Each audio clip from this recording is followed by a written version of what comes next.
आयोजित होने वाले rising Rajasthan global investment summit 2024 को लेकर आज पहला रोड शो मुंबई में होने जा रहा है। रोड शो में शामिल होने के लिए मुख्यमंत्री भजनलाल शर्मा मुंबई पहुंच चुके हैं। सुबह 11:30 पर rising Rajasthan curtain raiser and show का आयोजन होगा। इस कार्यक्रम में निवेश संबंधी कई MOU पर साइन होने वाले हैं। राइजिंग राजस्थान वेबसाइट का भी मुख्यमंत्री शुभारंभ करेंगे। मुख्यमंत्री की उद्योग जगत के कई दिग्गजों और बड़ी हस्तियों से आमने सामने चर्चाएं होंगी। Rising Rajasthan global investment summit 2024 का आयोजन इस साल 9, 10, 11 दिसंबर को होगा जयपुर में। अगले 2 महीनों के दौरान राजस्थान सरकार दिल्ली, हैदराबाद, चेन्नई, जापान, दक्षिण कोरिया, सिंगापुर, यूनाइटेड अरब अमीरात और सऊदी अरब, यूनाइटेड किंगडम और जर्मनी में रोड शो करने जा रही है।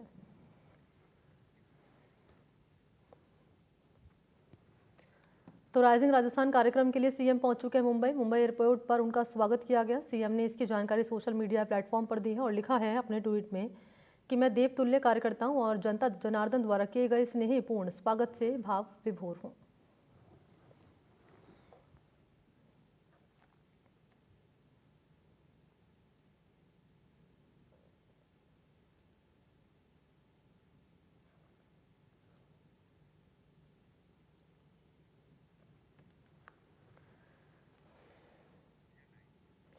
और इसी पर पूजा मेरे साथ जुड़ चुकी है। पूजा, वक्त क्या बताया जा रहा है जब इस कार्यक्रम की शुरुआत होगी?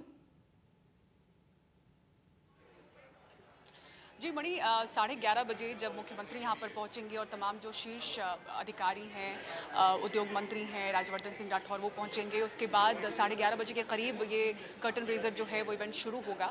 और उसके बाद जो रोड शो कहा जा रहा है, यानी कि रोड शो का मतलब ये नहीं है कि बाहर आउटडोर ये एक्टिविटी होगी। ये बिल्कुल इसी हॉल में जो तमाम इन्वेस्टर्स हैं, प्रोमिनेंट इन्वेस्टर्स उस समय पहुँचेंगे, बड़ी कंपनियों से जुड़े हुए। और यहाँ पर आप देखें लोग पहुँचने शुरू भी हो चुके हैं।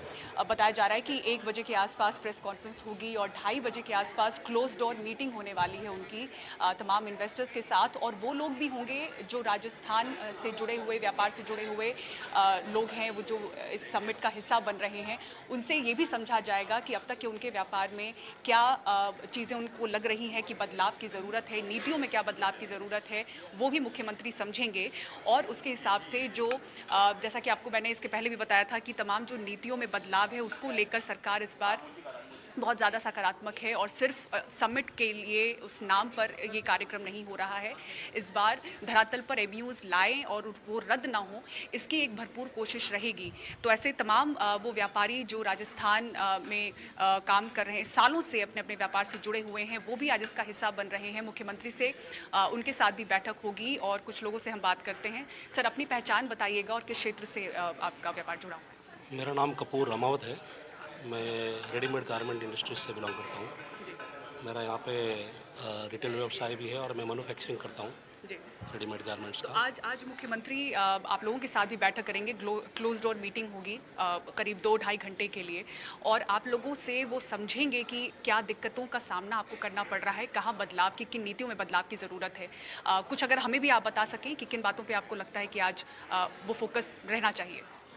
मुझे बहुत खुशी है कि हमारे देश के यशस्वी प्रधानमंत्री नरेंद्र मोदी जी के विकसित भारत का जो सपना है 2047 तक का, उसको हमारे प्रदेश के राजस्थान के मुख्यमंत्री, यशस्वी मुख्यमंत्री भजनलाल जी शर्मा आज राइजिंग राजस्थान के नाम से मुंबई में एक इन्वेस्टर समिट कर रहे हैं। उनका हम बहुत बहुत हार्दिक स्वागत करते हैं, अभिनंदन भी करते हैं। और इस बात की भी बहुत खुशी है कि उन्होंने एक सपना लेकर आए हैं कि राजस्थान में सालों पहले एक ऐसा माना जाता था कि यहाँ पे कुछ जो सुविधाएं होनी चाहिए, जो बिज़नेस उद्योग जगत के लिए, वो नहीं थी। और वहाँ से बहुत सारे सालों पहले लोग पलायन निकले थे कई हिंदुस्तान के अलग अलग शहरों में, मुंबई, पूना, बेंगलोर, साउथ के क्षेत्रों में, और जाके अपने व्यापार स्थापित किए और बहुत अच्छा व्यापार स्थापित किए। और उन्होंने अपना नाम कमाया यहाँ पे इस भूमि में आके। तो उन्होंने अपने स्थापित किए, अपने व्यवसाय स्थापित किए। तो राजस्थान के लिए हमारा एक कर्तव्य बनता है कि हम राजस्थान में भी हमारी ऐसे विकल्प, जो प्रकल्प है हमारे, जो बिज़नेस के व्यवसाय के प्रकल्प है, वहाँ लगे, लोगों को रोज़गार मिले और बहुत सारा वहाँ पे व्यवसाय स्थापित हो, उद्योग स्थापित हो, इंडस्ट्री स्थापित हो। इंडस्ट्री स्थापित करने के लिए जो इंफ्रास्ट्रक्चर की ज़रूरत है, बिजली, पानी, सड़क, कानून व्यवस्था, हाँ, जो वही बेसिक हम लोग जिन पर सरकार जोर वही दे रही है। इस विषय पर हम लोग मुख्यमंत्री से चर्चा करेंगे ठीक है। कि हमें वो सब सुविधाएं उपलब्ध कराएं जैसे कि इलेक्ट्रिसिटी की है, तो इलेक्ट्रिसिटी का राजस्थान में बहुत समस्या आती है कि बहुत जगह कटौती होती है, तो व्यापार मतलब सब चीज़ों का उसमें इफेक्ट पड़ता है कि प्रोडक्शन कम होता है, लेबर मतलब वेस्टेज होते हैं, मतलब सब चीज़ों का वहाँ तकलीफ होती है। स्किल्ड तो लेबर्स भी मुझे लगता है कोविड के बाद उसकी समस्या और ज़्यादा बढ़ी है राजस्थान में भी, जैसे महाराष्ट्र में भी ये समस्या हम जी देखते जी हैं। हाँ। और वहाँ पे सबसे बड़ी बात है कि एक्चुअल में उद्योगपतियों को, व्यापारियों को एक ऐसा सब्सिडी के माध्यम से कम रेट्स में इंडस्ट्रीज़ के लिए जगह उपलब्ध कराए, और ऐसी कुछ हम चीज़ों के बारे में चर्चा करेंगे उनसे, ताकि ज़्यादा से ज़्यादा उद्योगपति, ज़्यादा से ज़्यादा व्यवसायी वहाँ जाके रोज़गार स्थापित कर सके, और वहाँ राजस्थान के लोगों को, ज़्यादा से ज़्यादा लोगों को रोज़गार वहाँ मिल सके, ताकि वो लोग देश के अन्य क्षेत्रों में जाने से रुके। जी। कितने सालों से आप लोग सर इस व्यापार से जुड़े हुए हैं? मैं दिनेश्वर माली, राजस्थान में सिरोही जिला है, रोहिड़ा गाँव से, और करीबन युवा होने के नाते करीबन 20 साल से महानगर मुंबई में अच्छा, हूँ। पिछली सरकारों ने भी समिट किए हैं और इस तरह के कार्यक्रम होते आए हैं। इस बार आप लोग भी इसका हिस्सा बने हैं। क्या ये पहली बार है या पहले भी आप लोग हिस्सा बन चुके हैं? हम हमारे जीवन काल में पहली बार देख रहे हैं कि राजस्थान के मुख्यमंत्री महानगर मुंबई में आकर पहली बार व्यापारियों से, उद्योगपतियों से मुलाकात कर रहे जी। हैं। तो इससे जो रोजगार है, व्यापार है, उसके भरपूर अवसर उपलब्ध होंगे। देखिए, महाराष्ट्र में अगर हम टेक्सटाइल इंडस्ट्री की बात करें, गारमेंट की, तो यहाँ पे आपको क्या लगता है किन नीतियों की सीख लेके राजस्थान में उसको अप्लाई करना चाहिए?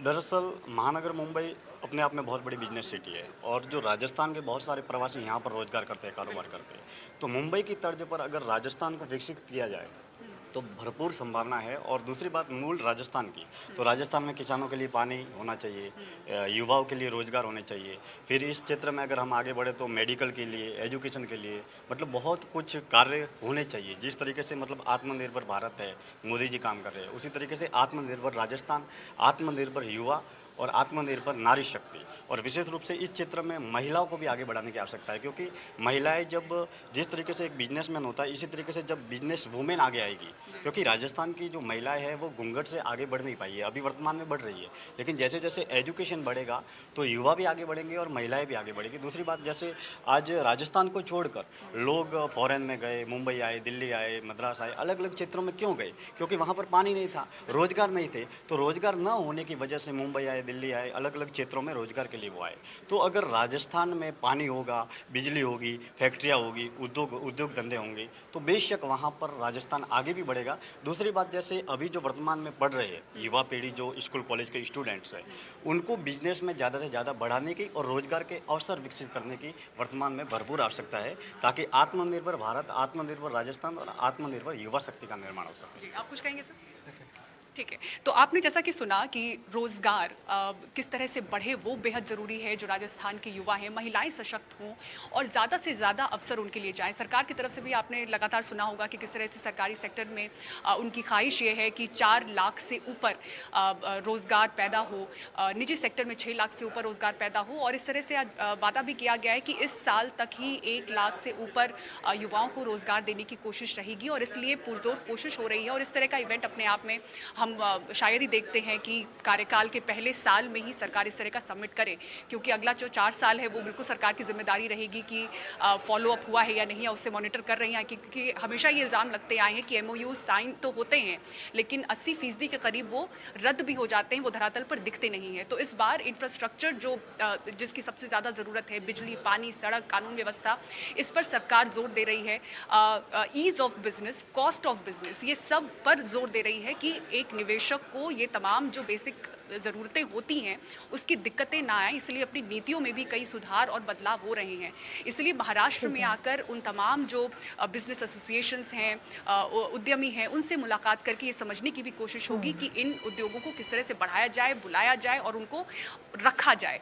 महाराष्ट्र में automobile, textile, food processing, petrochemical, heavy chemical, pharmaceutical, तमाम ऐसे बड़े उद्योग हैं जिनसे सीख लेने की कोशिश रहेगी। कर्टन रेजर है आज, वेबसाइट आज ही लॉन्च होगा इस ग्लोबल इन्वेस्टमेंट समिट का, और उसी बीच बड़ी बैठकें जो हैं, जो प्रोमिनेंट लीडर्स हैं उनके साथ होने वाली है। क्लोज डोर मीटिंग होगी 2 घंटे से ऊपर, तो उस पर ध्यान बना हुआ है। हालांकि मीडिया वहां पर अलाउड नहीं होगा इस मीटिंग में। उसके पहले प्रेस कॉन्फ्रेंस होगी, तो कई एमओयूज पे जो साइन होने वाले हैं उसको लेकर भी जानकारी सामने आ सकती है। मणि, बिल्कुल, और कौन कौन से एमओयू साइन होंगे, क्योंकि राजस्थान के लोगों की निगाहें इस इन्वेस्टमेंट समिट पर टिकी हुई हैं, क्योंकि कहीं ना कहीं ये विकास का जो रोड मैप है वो इस समिट के जरिए तैयार किया जाएगा। बहुत शुक्रिया आपका।